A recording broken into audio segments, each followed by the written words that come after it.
Hey guys, welcome back to another RASK Maths tutorial. And in this tutorial, I'm going to be showing you guys how we can integrate in polar coordinates. So polar coordinates, like I've said in a few videos before, they're another coordinate system which is different to the Cartesian plane. So one example is in the Cartesian plane, the equation of a circle with radius 1 at the origin would be this. X squared plus y squared is 1. Pretty simple, it comes from Pythagoras. And reason this works because for any x and y coordinate along this point, you take the square of both of them, then add them up, and that's equal to the square of the hypotenuse, which in this case is the same as 1 squared. So that's why these are basically all the points which are 1 away from the origin, hence forming a circle with radius 1. And while that's all right, in polar coordinates, we could do the same thing with a much simpler equation. Just the radius is equal to 1. So what this gives you is for any value of theta, because r is actually meant to be a function of theta, but we're kind of just getting rid of a theta. For any value of theta, the radius is going to be a distance 1 away from the origin. So that could be this theta, could be this theta, all just 1 away from the origin. And integration in polar coordinates is essentially, if you integrate between two x bounds, you're finding the area bounded between that bound and the x coordinate, and this would also include this bound. Although technically you can't integrate a circle like that, you have to put it into the form y equals plus or minus the square root of 1 minus x squared, and then here to make it a function integratable you have to choose either the plus or minus, and then if you choose the plus then you're actually only taking the top half of a semicircle. So if you integrate between these two bounds you're actually only going to get this area here. But that's just a side note. And now I'm going to show you guys how we can actually move integration into the polar plane, because obviously you can still integrate in the polar plane and you don't integrate between two x bounds, but instead you integrate between two bounds for theta. So you might integrate between the bound 0, as this is 0 radians, and go all the way around to get to 2 pi radians. So that might be your bound, or if you only want half of your object, you could go from 0 to pi, since this is a pi radians rotation. And yeah, let's look at a slightly more complicated example than a circle. Actually, no, let's look at a circle first. So I'm going to bring this over here and make this a little bit bigger. And yeah, so what integration works in Cartesian equations is we split your function into a bunch of tiny rectangles and then just sum all the rectangles. So they have width of dx and height of y, like so. And we do a similar thing in polar coordinates. We split your shape or graph into a bunch of tiny triangles like this. And each triangle is going to have an angle of d theta, and its two lengths are going to be r.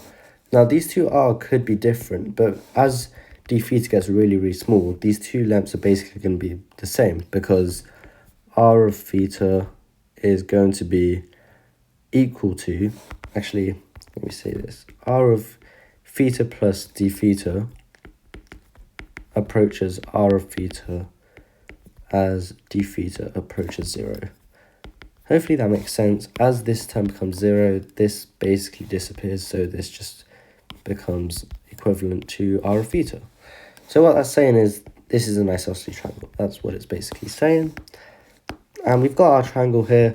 Another thing we got to assume is this is a straight line. In the actual curve, it's going to have a curve, so we're going to lose this small area. But again, as d theta gets really, really small, then that small area disappears. So this is all on a limit as d theta goes to 0. And yeah, let's bring this triangle over here and have a closer look at it. So this has angle d theta and side length of r. Okay, Now what we need to do is we need an area. So we know the area of one triangle is going to be, well, using our formula half AB sine C, this is going to be 1/2 times r times sine of d theta. So the area of one triangle is going to be 1/2 r squared sine d theta. Now what you need to remember is as d theta approaches 0, sine of d theta is going to approach d theta because of small angle approximation via small angle approximation. And yeah, once we do this, we can say AT is actually equal to 1/2 r squared d theta, because d theta by definition is an infinitesimally small angle, so d theta is going to be equivalent to sine d theta and vice versa. Okay, so once we have the formula for one triangle, it's pretty simple. We carry out some magic. The total area is going to be equal to the integral of the triangles, which is also basically the sum of these triangles. So we can write it like this.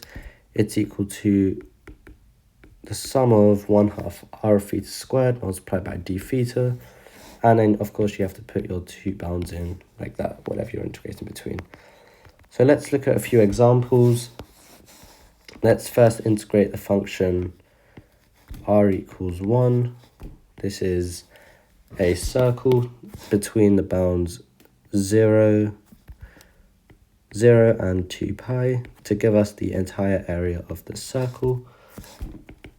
And this is going to give us the integral from 0 to 2 pi of 1/2 r squared d theta. R is just 1, so that's just going to be 1. So that's just going to be 1/2 d theta. Pretty simple integral. Theta is just a dummy variable now, so that's going to be 1/2 theta evaluated at 0 and 2 pi, which is equal to pi. Just like that. And we also know that's true from the area formula, pi r squared, so we know that the area is definitely pi. Pretty simple. Now, a slightly more complicated example might be r equals sine squared of theta. Sorry. And yeah, what that looks like is this. And yeah, these polar integrals can actually get a bit complicated because you see, if I integrate this between the same bounds 0 and 2 pi to get this total area, we're going to end up with a sine to the 4th power as a result of the r squared. And the way you reduce this is you basically just have to use double angle formulas. So we know sine squared theta, or sine squared x, is equal to 1/2 1 minus cos 2x, like so. And so if you apply this formula,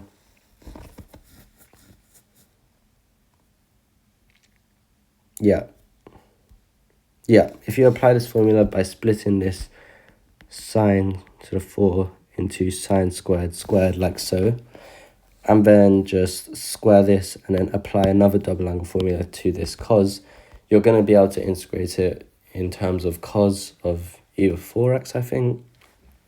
And then, but it just becomes a bit longer, which is why it's usually better to try and integrate in Cartesian equations, unless polar equations are simply easier, like in the case of a circle.